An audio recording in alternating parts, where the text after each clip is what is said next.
Come on.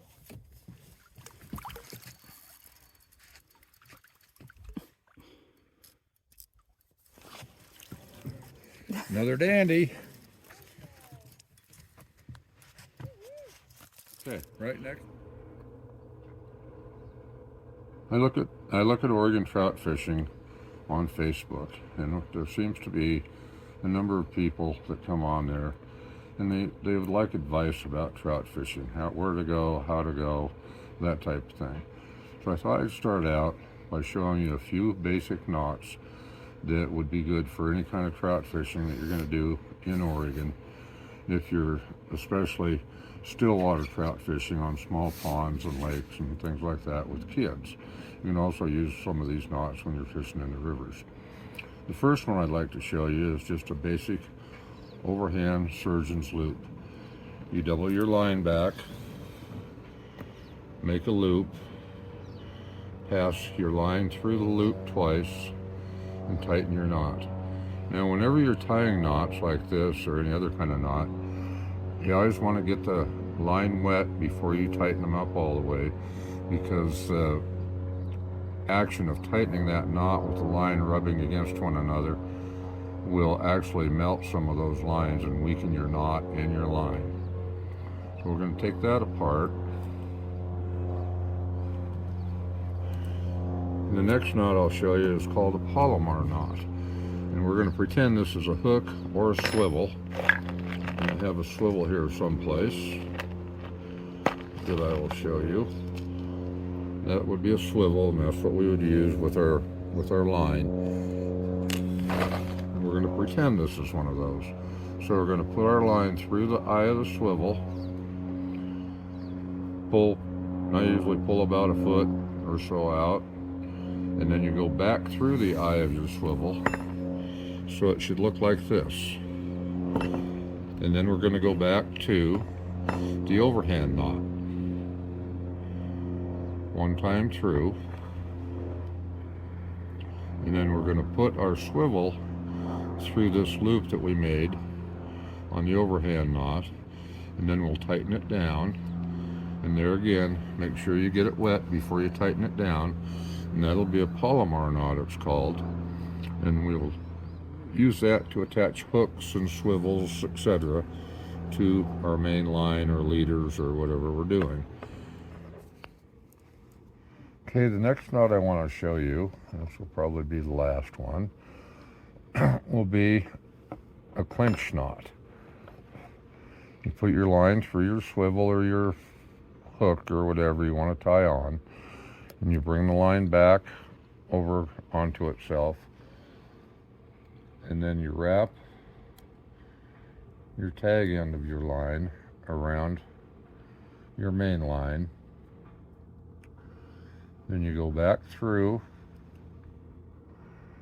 the little loop next to your hook, and you pull that tight, and then you can just cinch that down, and that'll be, there again, you want to get it wet before you cinch it down, and that's called a clinch knot. Now to go back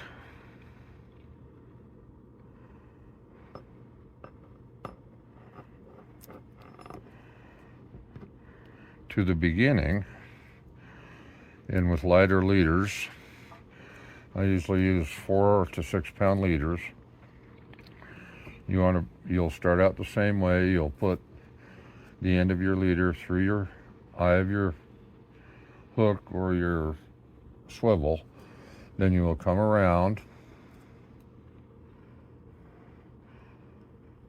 I usually try to go 5 times. Some people like to go 7. And then you put the end of your line back through the loop next to your swivel. And you start tightening a little, and then you bring the end of your line back through the loop to your starting point there, and then you pull it tight, and that will actually do a tightening action on that. You want to be sure and get them wet again, and that's an improved clinch knot. And really for probably 90% of your fishing, those knots should do you just fine. There are a lot of other knots. The mini twist is a knot that is a good knot, and there's lots of different kinds of knots and other knots that you can use. But I primarily use those three knots. And here I've got some 6-pound leader. The reason I used that white rope was so that maybe you could see better. But I'll get a swivel out of here, and this is a 6-pound leader. And I will tie the knot in this leader just like I did on that rope with a swivel. And this is going to be a polymer knot.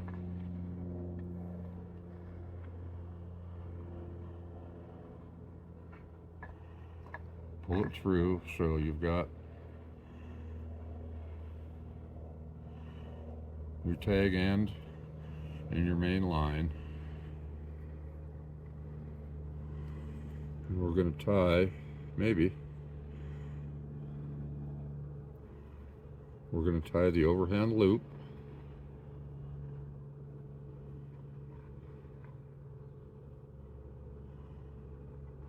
Put our swivel through the loop that we created.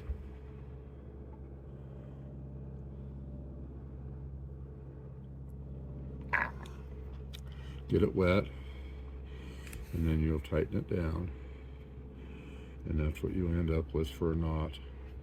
And then I'll take the tag end, which is the short end of this,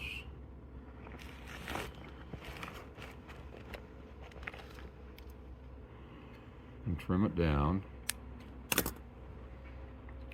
And that swivel's ready to go. I'm pulling on that as hard as I can pull, and I can't break it. So now we have a swivel tied to one end of our leader,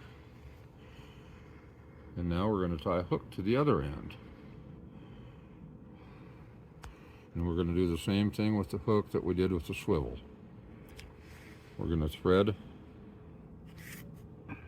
our line through the hook, and this will be called the tag end of the line again. We're going to go back through the eye of that hook. It would help if I wasn't blind, but we'll get it there. So then we have the hook hanging. You can see the double line going through the hook. I'll pull out a little extra here,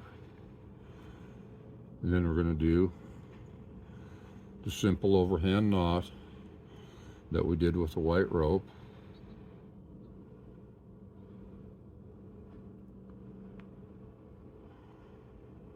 Pull our hook through the loop. We're going to get it wet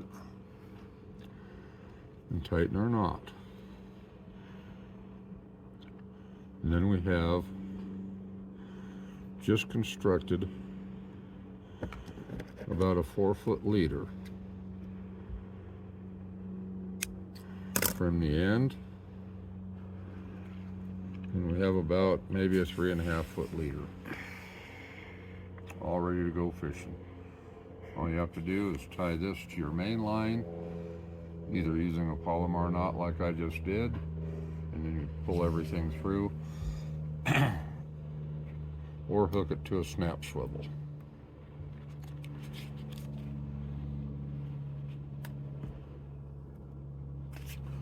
Being how it's all made,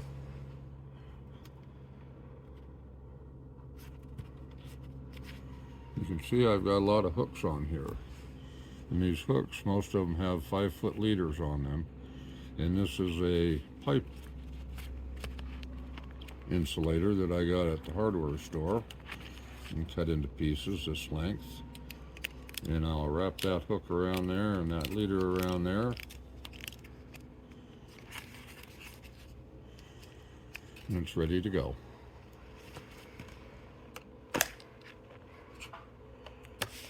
Okay, so we did a few knots that you can take, and like I say, I primarily trout fish in still water on the North and South Twin Lakes, Lava Lake, sometimes at Wickiup Reservoir and Diamond Lake. Next time we meet, we will go over how to hook up or set up a rod and reel to go fishing at one of these lakes with power bait, and I'll show you how to do different power bait rigs and different night crawler rigs. So I look forward to seeing you again. There it is, Dayton. Got another one. Yay. Woo! It's a beaut. You know it, dog.